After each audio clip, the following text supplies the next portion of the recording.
Petrol અને ડીઝલમાં અછતની અફવા ફેલાતા ઈવી બાઇકની ડિમાન્ડ પણ વધી ગઈ। છેલ્લા 5 થી 7 દિવસથી ઇન્ક્વાયરી ડબલ થઈ। અગાઉ પ્રતિદિન 20 થી 25 ઇન્ક્વાયરી આવતી હતી, હાલ હવે તે વધીને 45 થી 48 થઈ।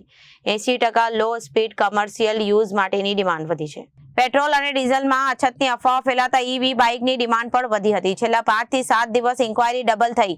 અગાઉ પ્રતિદિન 20 થી 25 ઇન્ક્વાયરી આવતી હતી, હાલ તે વધીને 45 થી 48 થઈ।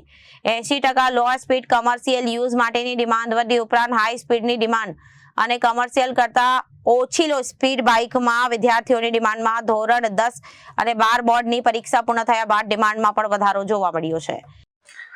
નમસ્કાર, મારું નામ પ્રશાંત રાઠોડ। હું છેલ્લા 10 વર્ષથી સુરતમાં શ્રી જલારામ ઇલેક્ટ્રિક વ્હીકલ્સના નામે ઇલેક્ટ્રિક બાઇકનો સ્ટોર ચલાવું છું, કે જેમાં અમે ઇલેક્ટ્રિક બાઇકને સેલ તથા સર્વિસ બંને કામ કરીએ છીએ ઓથોરાઇઝ કંપનીના વર્કશોપ થ્રુ।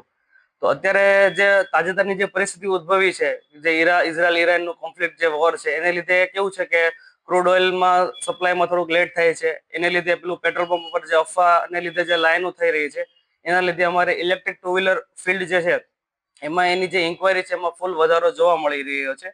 પહેલા કરતા જે ઇન્ક્વાયરી હતી અમારી ડેઈલીની વોકિંગ, એની કરતા ઓલમોસ્ટ અત્યારે ડબલ જેટલી થઈ ગઈ છે। પ્લસ કસ્ટમર બી વધારે લેવા માટે ઈચ્છુક છે। પ્લસ તદુપરાંત જે અત્યારે વેકેશન જે ચાલી રહ્યું છે 10મા ધોરણ અને 12મા ધોરણની એક્ઝામ હમણાં ગઈ એને રિગાર્ડિંગ, તો એને લીધે બી ગવર્મેન્ટ અત્યારે પ્રોત્સાહન સ્વરૂપે 12,000 રૂપિયાની સ્ટુડન્ટ સબસિડી પણ આપી રહી છે, તો જેના લીધે માંગમાં ખૂબ ખાસો એવો વધારો જોવા મળી રહ્યો છે આપણને। પહેલા જે વોકિંગ ઇન્ક્વાયરી અમારે હતી જનરલી 20-25 હતી ડેઈલીની ઇન્ક્વાયરી, જે અત્યારે એપ્રોક્સિમેટ ડબલ કરતા પણ વધી ગઈ છે, મતલબ 50+ ઇન્ક્વાયરી થઈ રહી છે મતલબ।